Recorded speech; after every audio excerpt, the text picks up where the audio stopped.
მოგესალმებით, ეთერშია გურიის ახალი ამბების სტუდიაში თქვენთვის ნინო ვაშალომიძე მუშაობს. ოზურგეთი თბილისის მარშრუტით მოძრავ მატარებლის ერთ-ერთ ვაგონში ცეცხლი გაჩნდა. გურია ტივის ინფორმაციით არავინ დაშავებულა. მგზავრებმა მატარებლის დატოვება შეძლეს, თუმცა როგორც ისინი ამბობენ, ვერ მოხერხდა მათი კუთვნილი ნივთების გადარჩენა. შემთხვევა სოფელ აგარასთან მოხდა. აღნიშნულთან დაკავშირებით საქართველოს რკინიგზა განცხადებას ავრცელებს. გომი აგარას გადასარბენზე ოზურგეთი თბილისის მიმართულებით მოძრავი მატარებლის ერთ-ერთ ვაგონში მოხდა დაკვამლიანება. შემთხვევის შედეგად არავინ დაშავებულა. მგზავრების ევაკუაცია განხორციელდა დროულად და ამ წუთებში საქართველოს რკინიგზა მგზავრების ალტერნატიული ტრანსპორტით გადაყვანაზე მუშაობს. გზაშია დამატებითი მატარებელი. გამომწვევი მიზეზების დადგენის მიზნით მიმდინარეობს მოკვლევა. მგზავრებს ბილეთის საფასური სრულად აუნაზღაურდებათ, ნათქვამია განცხადებაში. ირაკლი ღარიბაშვილი პოლიტიკიდან მესამედ წავიდა. პარტია ქართული ოცნების თავმჯდომარემ ირაკლი ღარიბაშვილმა პარტიის ოფისიდან პოლიტიკიდან წასვლის შესახებ განცხადება დღეს გააკეთა. ღარიბაშვილის თქმით, საქმიანობას კერძო სექტორში გააგრძელებს, თუმცა ჯერ არ იცის სად.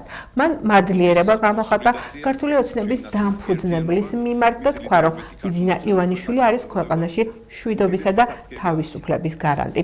ირაკლი ღარიბაშვილმა გამორიცხა ოპოზიციაში გადასვლა და თქვა, რომ ბიძინა ივანიშვილის და ქართული ოცნების გუნდის ერთგულ ჯარისკაცად რჩება.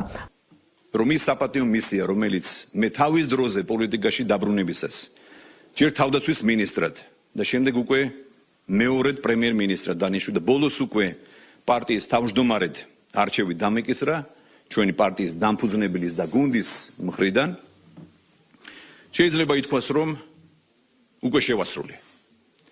ახლა ვეღარ ვხედავ პარტიის თავმჯდომარედ და ზოგადად პოლიტიკაში დარჩენის საჭიროებას, სწორედ ამიტომ მივიღე გადაწყვეტილება დავტოვო ქართული ოცნების თავმჯდომარის პოსტი და პოლიტიკიდან გავიდე. საკუთარი ქვეყნის სამსახური კი სხვა პოზიციიდან განმაგრძო. რა თქმა უნდა, მე კვლავაც 2012 წლის 1 ოქტომბრის გამარჯვების მთავარი მონაპოვარის იდეალების, ღირებულებებისა და პრინციპების ერთგული ვარ, რომელსაც მთელი ჩემი პოლიტიკური საქმიანობა უკავშირდება. შესაბამისად ვრჩები როგორც ბატონი ბიძინა ივანიშვილის გუნდის, ისე ჩვენი ქვეყნის ერთგულ ჯარისკაცად. ღარიბაშვილმა თქვა, რომ საქართველოში რჩება და არც ერთ სხვა ქვეყანაში ცხოვრებას არ განიხილავს. ირაკლი ღარიბაშვილის თქმით, თავისი გადაწყვეტილების შესახებ ბიძინა ივანიშვილთან, ირაკლი კობახიძესთან და ლიდერებთან ჰქონდა საუბარი, თუმცა ბევრმა მისი წასვლის შესახებ ამ ბრიფინგით გაიგო.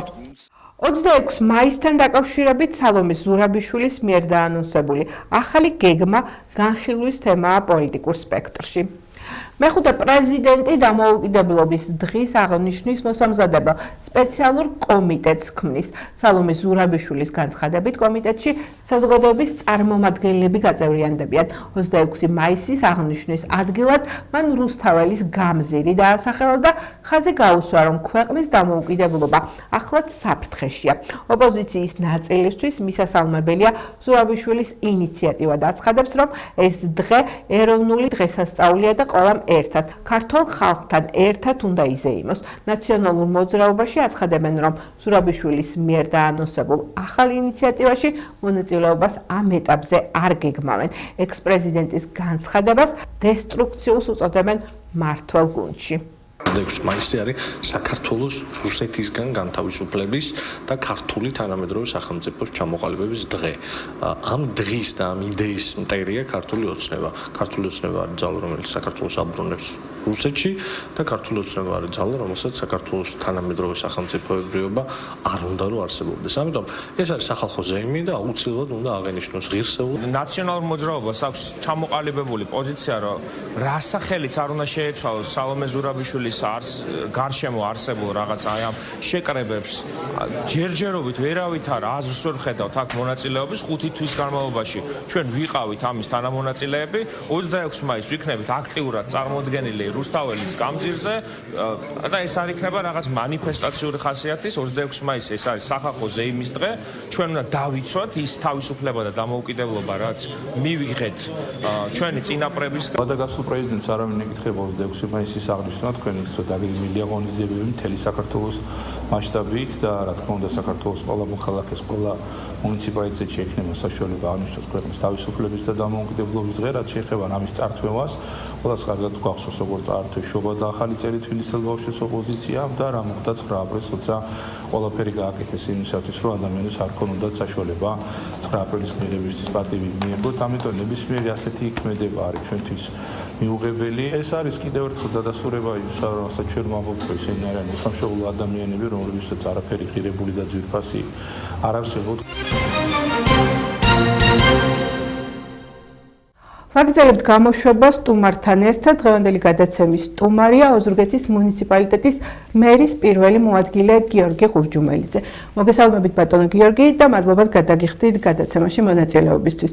აქვე კიდევ ერთხელ დიდი მადლობა იმ შესაძლებლობისთვის რომ მობრძანდით და სტუდიურად ხართ დღეს ჩვენი სტუმარი. მადლობა დიდი.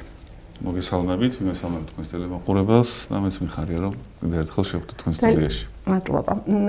ძალიან ცხელი აქტუალური თემით ვიწყებთ პარტიის თავმჯდომარე ქართული ოცნების ყავსყედველობაში ირაკლი ღარიბაშვილმა გააკეთა განცხადება პოლიტიკიდან წასვლასთან დაკავშირებით. თქვენი მოსაზრება ამასთან დაკავშირებით, რატომ წავიდა ბატონი ირაკლი, რას უკავშირდება ეს ვარაუდები იმასთან დაკავშირებით, რომ ბატონი ბიძინა ამზადებს მას ოპოზიციაში გადასასვლელად და ოპოზიციური ფრთის გასაძლიერებლად, ასევე იმასთან დაკავშირებით, რომ სანქციებს არიდებს თავს ბატონი ირაკლი, მოკლედ მოვისმენთ თქვენგან შეფასებებს. მადლობა შეკითხვისთვის.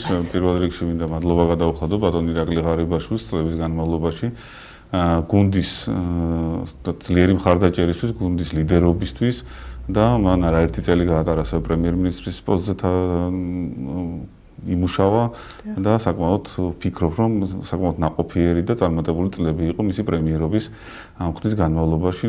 მის გადაწყვეტილებასთან დაკავშირებით თუ რა მოტივებს ეფუძნებოდა ბატონი ირაკლის გადაწყვეტილება პოლიტიკიდან გასვლის თაობაზე მან დეტალურად ისაუბრა. ნუ იმ სპეკულაციას ასე ვთქვათ, რომელიც საზოგადოებაში გავრცელდა იმ შემდეგ, რომ თითქოს მას ამზადებენ ოპოზიციური პარტიაში ან რაღაც ოპოზიციური ფლანგის გასაძლიერებლად. მე ამ მოსაზრებას ვერ გავიზიარებ, იმიტომ რომ მან კაფეო და გარკვევით თქვა, რომ ის რჩება ქართული ოცნების ერთგულჯარისკაცად, ის რჩება ჩვენს გუნდში, თუმცა თავის ძალისხმევას და მომავალ საქმიანობას დაუკავშირებს უკვე კერძო სექტორს და იქიდან გააკეთებს ქვეყნისთვის. მის დაპირისპირებას პრემიერთან რამდენად დადასტურებთ, რამდენად? ესეც ვფიქრობ, რომ საფუძველს მოკლებულია, უბრალოდ ეს არის ხო ოპონენტების მიერ გავრცელებული ხმები, იმიტომ რომ არაერთი წელი იმუშავა ბატონმა ირაკლი ღარიბაშვილმა როგორც პრემიერ-მინისტრმა და ირაკლი კობახიძემ როგორც პარტიის თავმჯდომარემ ერთობლივად და ბოლო წლებშიც როდესაც უკვე პოზიციებზე შეიცვალა და ბატონი ირაკლი კობახიძე გახდა საქართველოს პრემიერ-მინისტრი, ბატონი ირაკლი ღარიბაშვილი უკვე პარტიაში ჩაუდგა სათავეში და როგორც საზოგადოებამ იცის და როგორც ყველასთვის ცნობილია, გადაწყვეტილებები პოლიტიკური გადაწყვეტილებები, რა თქმა უნდა, მიიღება გუნდის შიგნით და ეს რა თქმა უნდა კონსენსუსის საფუძველზეა და აი აქ ბატონმა პაპაშვილმა ბრძანა რომ პიქშია, თქვათ, ანუ პარტია ძალიან კარგ ფორმაშია და შესაბამისად დროული იყო წასვლა. როცა პიქშია რაღაც ძალიან კარგად მუშაობს, მაშინ მიდიან ადამიანები, თქვენ როგორ თვლით? მან მიიღო გადაწყვეტილება პოლიტიკიდან გასვლის თაობაზე. მას არ მიიღო გადაწყვეტილება მხოლოდ პარტიის თავმჯდომარის პოსტის დატოვების თაობაზე, შესაბამისად ეს არის მისი გადაწყვეტილება, პირადი გადაწყვეტილება. არა, მაგას ვერ დავეთანხმები ბატონ შალვას, რომ ზუსტად ეხლა პარტია იმ ფაზაშია და იმ ეტაპზეა, როდესაც მართლა წარმატების საუკეთესო პერიოდი აქვს და ეხლა დამთავრებული საპარლამენტო არჩევნებიც და მისი შედეგებიც ამას ნათლად აჩვენებს. პარტიის პროცესები ძალიან კარგად მიმდინარეობს. ამას საზოგადოებაც ხედავს და ვფიქრობ, რომ სწორი შეფასება გააკეთა პარლამენტის თავმჯდომარემ და აბსოლუტურად დავეთანხმები მის შეფასებას. და საინტერესოა ძალიან, ანუ ასე წარმატებები და უსრო ბატონ ირაკლის მომავალ საქმიანობაში ის ჩვენი გუნდის ძალიან ღირსეული ლიდერი იყო. აი, ბრძანეთ რომ კრიზისი არ არის, მაშინ პარტია ალბათ აქტიურად ემზადება ადგილობრივი თვითმმართველობის არჩევნებისთვის. რა სიტყვით ამ თემასთან დაკავშირებით, რეგიონი როგორ ემზადება, მუნიციპალიტეტი ამისთვის და ასევე მნიშვნელოვანი თემა თუ არის საუბრები იმასთან დაკავშირებით, მერის კანდიდატთან დაკავშირებით, ყველაფერი აინტერესებს ჩვენს მოსახლეობას და შესაბამისად. მე როგორც ოზურგეთის ქართული ოცნების რაიონული ორგანიზაციის ბიუროს წევრი შემიძლია გითხრათ, რომ პარტია არც ერთ წამით არ გაჩერებულა, არჩევნების შემდგომ რა თქმა უნდა აგზელოს მუშაობას და პარტიის ფუნქციაც ეს არის, რომ არჩევნებიდან არჩევნებამდე მოემზადოს არჩევნებისთვის და რა თქმა უნდა ერთი ეტაპი როდესაც დასრულდება უკვე ახალი ეტაპი იწყება, შესაბამისად ჩვენც მუშაობა არ შეგვიწყვეტია და აქტიურ რეჟიმში ვაგრძელებთ მუშაობას და ამორჩეულთან კომუნიკაციას. და ჩვენი გუნდის წევრებიც რა თქმა უნდა ყოველდღიურ რეჟიმში არიან კომუნიკაციაში მოსახლეობასთან. იმ მოცემულობით რაშეც ვიმყოფებით ბატონო გიორგი, რამდენად შეძლებს თქვათ ქართული ოცნება არჩევნების ჩატარებას, თქვათ იმ მოცემულობით კიდევ ვიმეორებ, როცა ამბობენ ოპოზიციური პარტიები რომ არ მიიღებენ მონაწილეობას, შეძლებთ თუ არა სრულფასოვანი არჩევნების ჩატარებას და რა მოხდება ანუ თქვენი მოსაზრება ამასთან დაკავშირებით? დიახ, ძალიან კარგი შეკითხვაა, მადლობა. მე ვფიქრობ, რომ ოპოზიციური ფლანგი ახლა რაცა ისეთ გადაწყვეტილებებს აჟღერებს ან მოსაზრებებს აჟღერებს, რომლის უკანწაღებაც მოუწევს, ჩემი მოსაზრება ეს არის, იმიტომ რომ გარკვეულ ან წინა პერიოდებშიც გვახსოვს მათ მიერ დადებული თქო გარკვეული პირობები და სხვადასხვა ეტაპზე დადებული ფიცი, როდესაც მათ ეს ფიცი გადათქვეს და ეს პირობების შეცვალეს, ეს არ ახალია მათგან და ჩვეულებრივ მე ვფიქრობ, რომ აქაც მათი ქმედება სხვა იქნება. და ბატა ბუჭულაძემ განაცხადა, რომ სექტემბერში ჩავნიშნავთ არჩევნებს არა თვითმმართველობის, არამედ ზოგადად საპარლამენტო არჩევნებს და არჩევნები განსაზღვრულია საქართველოს კონსტიტუციით, არჩევნები განსაზღვრულია საარჩევნო კოდექსით და შესაბამისად არჩევნები ჩაინიშნება იმ ვადაში, რა ვადაშიც უნდა ჩაინიშნოს კანონმდებლობით დადგენილი ნორმების შესაბამისად. როგორც იცით, არჩევნების პერიოდი განსაზღვრულია თვითმმართველობის არჩევნების პერიოდი განსაზღვრულია ოქტომბრის თვის პირველი შაბათი, შესაბამისად ეს რიცხვი იქნება 4 ოქტომბერი და არჩევნები გაიმართება ამ პერიოდში, რაც არის დათქმული კანონმდებლობით. კიდევ ერთხელ გამეორდები ოპოზიციას, მე ურჩევდი რომ მოემზადონ, მიაბამენ რაღაც სხვადასხვა არგუმენტებს, მოიფიქრებენ რომელთაც ეცდებიან მიზეზი მონახონ არჩევნებში არ მონაწილეობის, ურჩევრობს ამ ურჩევლთან ახლოს მივიდნენ, იმუშაონ და ნახონ რა შედეგებს მიიღებენ. აი თქვენგანაც ხო არ მოდის მზაობა იმისა, რომ მიიღო ერთიანმა ნაციონალურ მოძრაობამ, ანუ ოპოზიციას გულისხმობ მონაწილეობას იმ კუთხით, რომ თქვათ საგამოძიებო კომისია მუშაობს პარტიის აკრძალვასთან დაკავშირებით და საკონსტიტუციო სარჩელსაც ამზადებთ და შესაბამისად ამ განაცხადი იმასთან დაკავშირებით, რომ აძლევთ შანსს ნაციონალურ მოძრაობას მიიღოს მონაწილეობა თვითმმართველობის არჩევნებში. არა, დღევანდელი მოცემულობით, რა მოცემულობაც არის შექმნილი, მე პირველ რიგში ვის მინდა გავუსვა ხაზი, რომ ვერ დაგეთანხმებით იმ შეფასებაში ან მოსაზრებაში, რომ საგამოძიებო კომისია იმიტომ შექმნილი, რომ აიგზავნოს ნაციონალური მოძრაობა ან რომელიმე სხვა პარტია, აქ ფაქტების დაყრდნობით უნდა მოხდეს, რა თქმა უნდა, ყველაფერი, მაგრამ დღევანდელი მოცემულობით და კომისიის მუშაობის შედეგებიდან გამომდინარე, რაც საზოგადოებისთვისაც ცნობილია და საზოგადოებას ამას უყურებს პირდაპირ ეთერში, ამის საფუძველი არსებობს და ამის თაობაზე საპარლამენტო უმრავლესობის ლიდერმა ბატონმა მდინარეზე მისაუბრა და საზოგადოებას მიაწოდა ინფორმაცია, ასევე ეს არჩევნებამდე მაღალი ალბათობით ამ საკონსტიტუციო არჩევნების წარდგენა დიდი ალბათობით ვერ მოხდება, იმიტომ რომ კომისიის მანდატი, ასე ვთქვათ, გაფართოვდა, შესწავლის ვადები და მუშაობის პერიოდი გახანგრძლივდა, 2013 წლიდან 2012 წლამდე პერიოდს თუ სწავლობდა კომისია, უკვე მისი, ასე ვთქვათ, შესწავლის პერიოდი გაიზარდა და უკვე 25 წლამდე გაგრძელდა, რა თქმა უნდა, ამას გარკვეული პერიოდი დასჭირდება, რომ ეს პერიოდიც მოიცვას კომისიამ და თავის სამუშაო ჩაატაროს, შესაბამისად სრული შესაძლებლობა აქვს არა მარტო ნაციონალურ მოძრაობას, ყველა ოპოზიციურ პარტიას, მათ შორის ძალიან რადიკალურსაც მიიღოს მონაწილეობა, მოსინჯოს თავის ძალები, თუმცა მე ვფიქრობ, რომ წარმატების შანსი არ აქვს და შესაბამისად აქედან გამომდინარე ვისი საქმეები უნდა გამოიძიონ, როცა პარტია, ანუ ქართული ოცნებას გულისხმობ, სავსეა ყოფილი ნაციონალებითო და შესაბამისად ვის საქმეს იძიებენო, საინტერესოა, მე ვციტირებ მას და ასევე საუბრობს იმასთან დაკავშირებით, დაკავშირებით რომ არ მიიღებს პარტია არ მიიღებს იმ არჩევნებში მონაწილეობას, სადაც აპრიორი გაყალბება შეიძლება მოხდეს, კი არა, გაყალბება მოხდება, ასე ბრძანა ბატონმა დესო.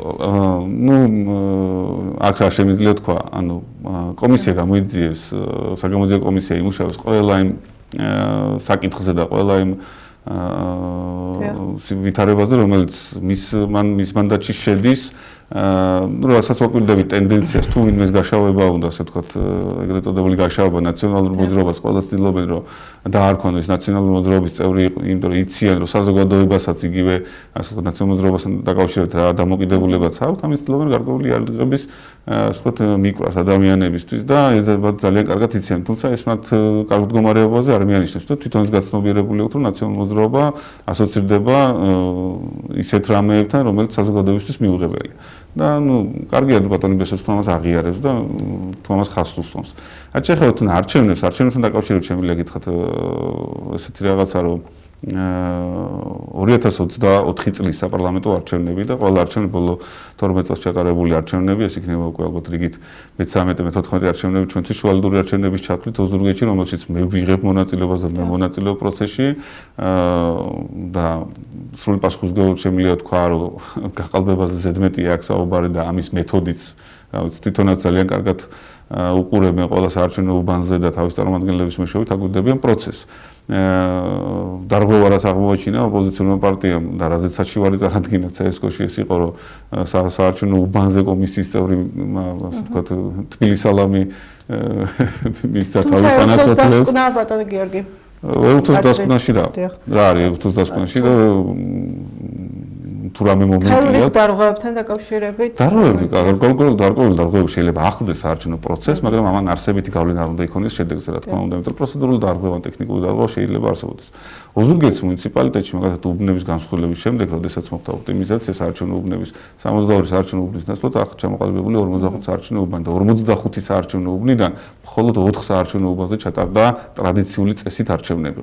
დანარჩენი პრაქტიკულად შეგვიძლია ვთქვათ, რომ ოზურგეთში არჩევნები სრულად ელექტრონული წესით ჩატარდა და ელექტრონული ხმის მცველებით მოხდა, ასე ვთქვათ, ხმის მიცემას და შედეგების დათვლას და შემდგომ ეტაპზე ამ შედეგების და თუმცა ამ ელექტრონულმა არჩევნებმა დაბადა მთელი რიგი შეკითხვები ხო, ამას დავასრულებ. მე შემდეგ მოხდა, რა თქმა უნდა, გადათვლა მთლიანად მთელი ოლქის, არც ერთი უბანი არ დარჩენილა, რომელიც არ გადათვლილიყო ხელახლა და შედეგები აი, როგორ ვთქვათ, 100% ერთმანეთს ემთხვეოდა.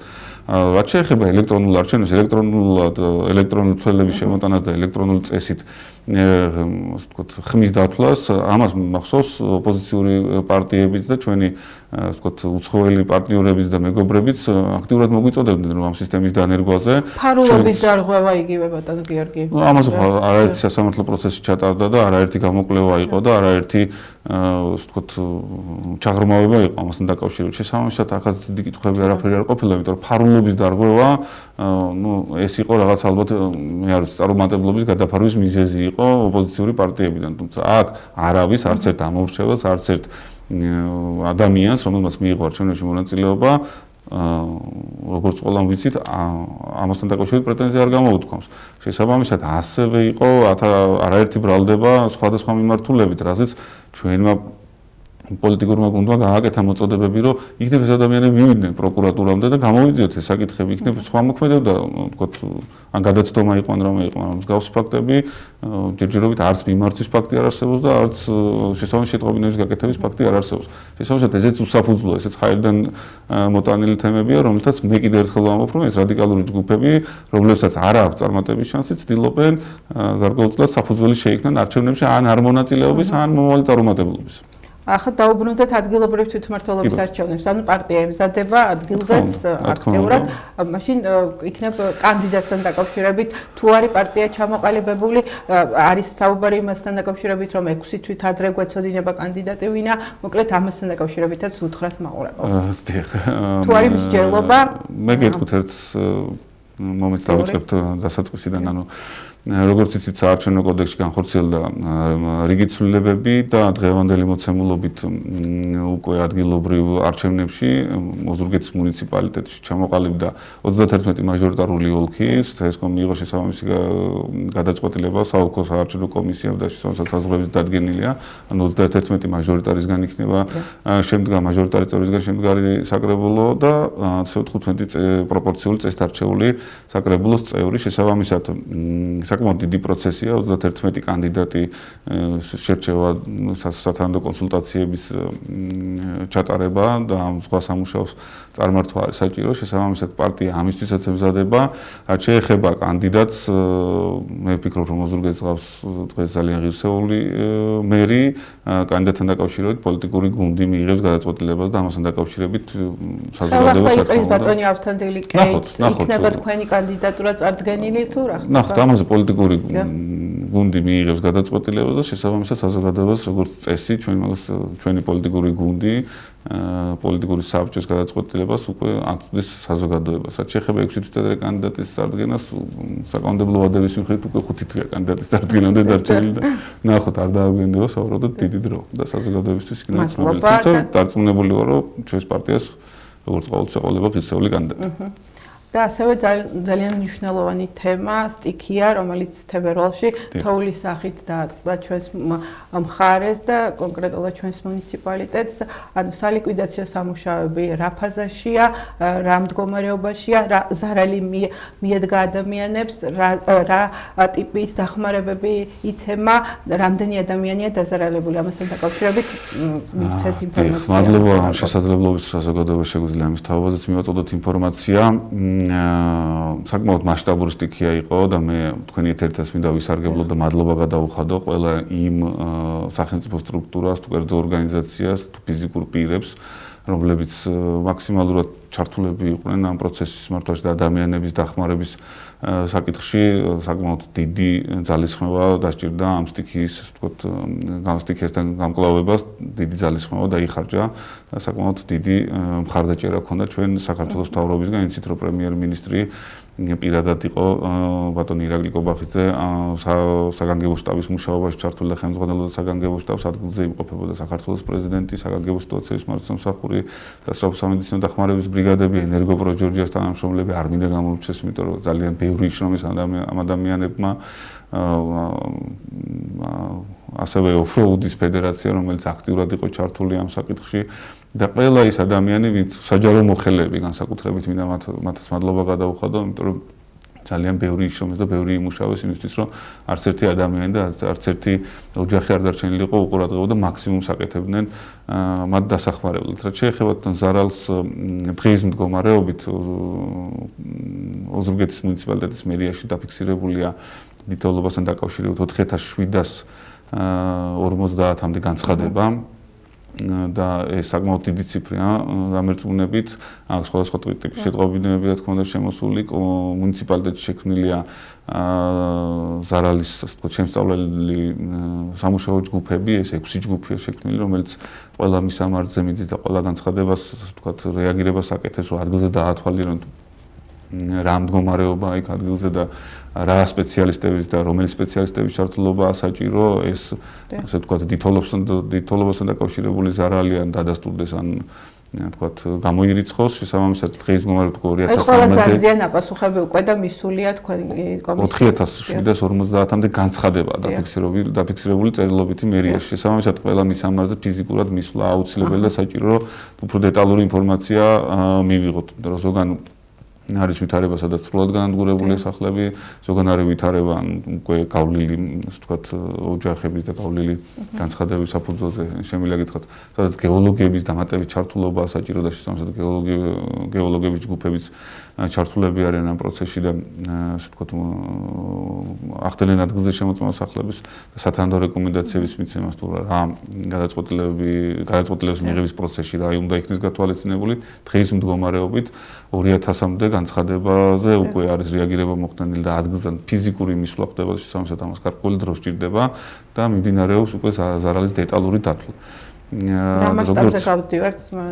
ну, წინასწარ ციფრებზე კიდე თავს შევიკავებდი საუფლისგან, აქ არის გადაწყვეტილება მისაღები რა ფორმით და რა მიმართულებით იქნება, ასე ვთქვათ, მხარდაჭერა ჩვენი მოსახლეობის და როგორც პრემიერ-მინისტრმა საქართველოს მთავრობის ხდომაზე განაცხადა, ყველა ის ოჯახი, რომელსაც ამის აუცილებელი საჭიროება აქვს, არ დარჩება, რა თქმა უნდა, ხელისუფლების ყურადღების გარეშე და აუცილებლად მათ სათანადო ყურადღება მიექცევა და სათანადო დახმარება აღმოუჩინთ. ჩვენ გვაქვს ცენტრალური ხელისუფლების ძლიერი მხარდაჭერა და მათი თანადგომით ჩვენ, რა თქმა უნდა, შევძლებთ ამ პრობლემის, ვთქვათ, დაძლევას და ამ გამოწვევასთან გამკლავებას. იცით რომ ეს მარტო ზურგის მუნიციპალიტეტს არ ეხება, მთლიანად რეგიონში იყო რთული ვითარება, შესაბამისად დიდ მასშტაბებზე იქნება საუბარი. სტიქიის პერიოდში ალბათ გამოგჩათ არა მარტო ის ადამიანები და ის უწყებები, რომელიც ჩამოთვალეთ, იყო პოლიტიკური პარტიები, ოპოზიციური პოლიტიკური პარტიები ჩართული, ასევე სამოქალაქო აქტივისტები, თქვენ წინა საკრებულოზე გამომახვილე ყურადღება საკითხს ეს აღარ გაუსვით ჩართულები და აქტიურად იყვნენ და თქვენი მისამართით, ანუ გულისხმობ ხელისუფლების მისამართით, მათაც აქვთ პრეტენზიები იმ კუთხით, რომ არ შედგა კომუნიკაცია, არ წამოხვედით, თქვათ, თანამშრომლობაზე, რა ხდებოდა საუბრობთ. წესით ხდება ესე და მიღებული და საგანგებო სიტუაციების მართვის საკითხი, როდესაც საგანგებო სიტუაცია ხდება და კრიზისული ვითარება არის, ამისთვის იქმნება ადგილობრივი საგანგებო შტაბი, თუ ამ იქ არსებულ ვითარებას უმკლავდება ადგილობრივი თვითმმართველობა და საგანგებო სიტუაციების, ადგილობრივი, ვთქვათ, სამსახურები. თუ მასშტაბი ისეთია, რომელიც ცდება ერთ მუნიციპალიტეტს, აქ უკვე საგანგებო სიტუაციების მართვაში ერთობა ცენტრალური სტრუქტურებით და შტაბი უფრო ფართო მასშტაბით იკრიბება. საგანგებო შტაბთან კომუნიკაცია მე რა ინფორმაციაც გამომაჩენია. მაშინ კონკრეტულად ვისთან ქონდათ კომუნიკაცია, ეგ პიროვნება დაასახელონ, ან რომელ სატელეფონო ვთქვათ ნომერზე ქონდათ მცდელობა კომუნიკაციის, ან სად მივიდნენ ფიზიკურად. მე შემიძლია ერთ რამე ვთქვა, ყველა სოფელში მივედით, აბსოლუტურად ყველა სოფელში მივედით, მე შემიძლია გითხრათ დროულად, ანუ იცით რომ ხშირ შემთხვევაში 2 მეტრს აღწევდა და მეტр ნახევარს 2 მეტრამდე აღწევდა თოვლის საფარი, საკმაოდ რთული იყო გადაადგილება და თუ ბატონი ვატო იმას გულისხმობს, რომ ერთი ექსკავატორით მათ მოიარეს ყველა სოფლები და ყველა იმ ადამიანთან მივიდნენ, ვისთანაც ჩვენ ვერ მივედით, 50-ზე მეტი ერთეული დაქირავებული ტექნიკით და 30-ზე მეტი ერთეული, ასე ვთქვათ, უსასყიდლოდ დახმარებული ტექნიკით, მაშინ მასშტაბები შევადაროთ.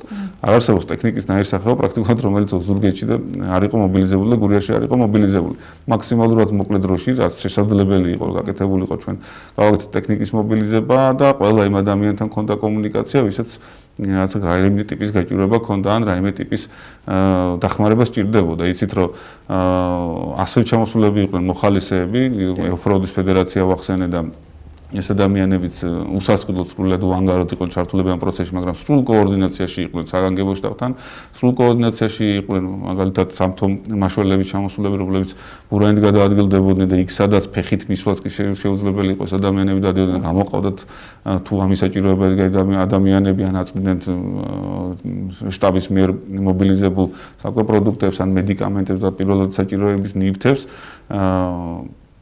ეს იყო მთელი პროცესი, რომელსაც ჩვენ, ასე ვთქვათ, ვაგვირდებოდით. ჩვენ არავინ უკან არ გაგვიშვია, არავისთვის არ გვითქვამს უარი, თუ ისინი მოვიდნენ საგანგებო შტაბში, ქონდათ კომუნიკაცია და კოორდინაცია საგანგებო შტაბთან. ეს არის მნიშვნელოვანი არა მარტო იმისთვის, რომ საერთო სამუშაოები და საერთო სურათი გქონდეს, არამედ ისევ იმ ადამიანების უსაფრთხოებისთვის, ვინც ჩართულია პროცესში. მოხალისეობა ეს არ არის პროფესიონალიზმი, ანუ მოხალისეობა არის ნებასურველზე დამოკიდებული ადამიანს უნდა რომ დაეხმაროს თავის თანაქალაქელს ან სხვა მუნიციპალიტეტში ჩამოდის და თავის ასე ვთქვათ მეგობარს, ნაცნობს, შეიძლება სრულად უცნობ ადამიანს, თუმცა ეს უნდა ხდებოდეს საგანგებო შტაბთან კოორდინაციით, რომ ამ მოხალისის ან ვთქვათ იმ ადამიანის ვისაც ჩართულობა უნდა ჰქონდეს მზაობა კომუნიკაციის. არა, მზაობა მე კიდევ ერთხელ ამბობ, ხაზს გავუსვამ, რომ რომელ სტრუქტურასთან რომელ ეტაპზე რა პერიოდში ქონდათ ამის მზაობა და სად გამოხატეს ეს მზაობა, ამასთან დაკავშირებით მოგვაწოდონ ინფორმაცია და დანარჩენს ჩვენ დავაზუსტებთ თუ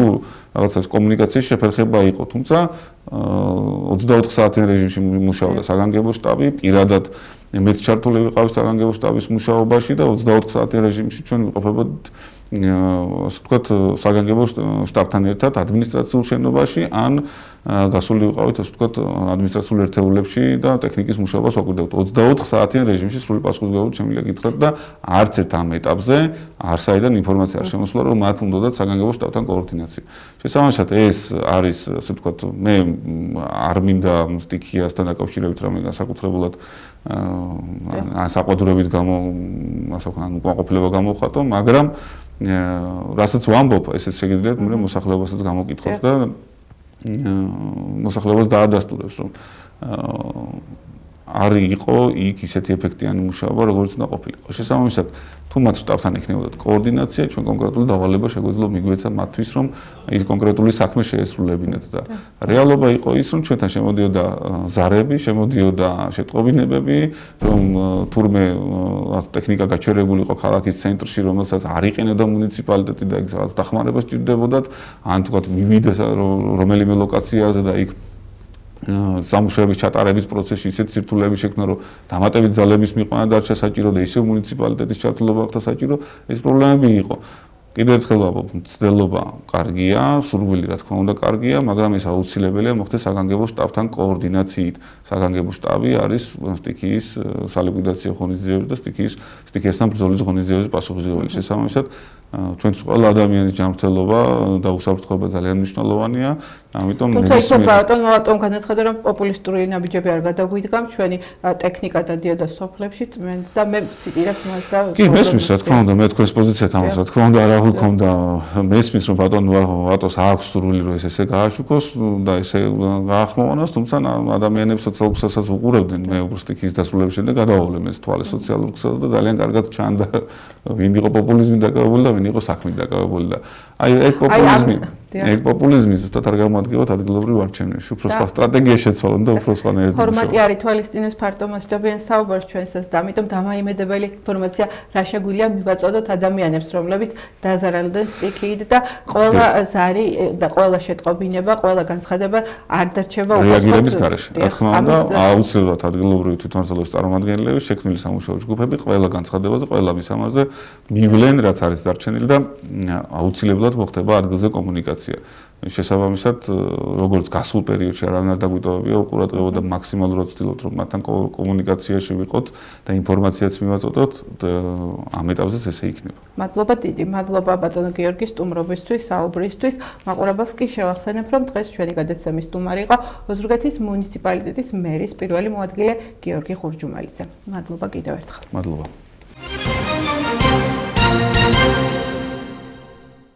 საქართველოს საფეხბურთო ჩემპიონატის მეოთხე ლიგაში მეოთხე ტურის მატჩები გაიმართა. ოზურგეთის მერცხალმა სახლში მარტვილის მერანი 2 მიიღო და ფრედ 0-0 ითამაშა. წარმატებით იასპარეზა ლანჩხუთის გურიამ და მან სტუმრად მაჭახელა დიდი ანგარიშით 0-6 დაამარცხა. ამ მომენტისთვის 4 ტურის შემდეგ გურიას 7 ქულა აქვს და მეხუთე ადგილზეა, ხოლო მერცხალი 4 ქულით მე-11 ადგილს იკავებს. ეს გახდა ჩემ ხელთ არსებული ბოლო ინფორმაცია. მე მომავალ შეხვედრამდე გემშვიდობებით, კარგად გრძანდებოდეთ.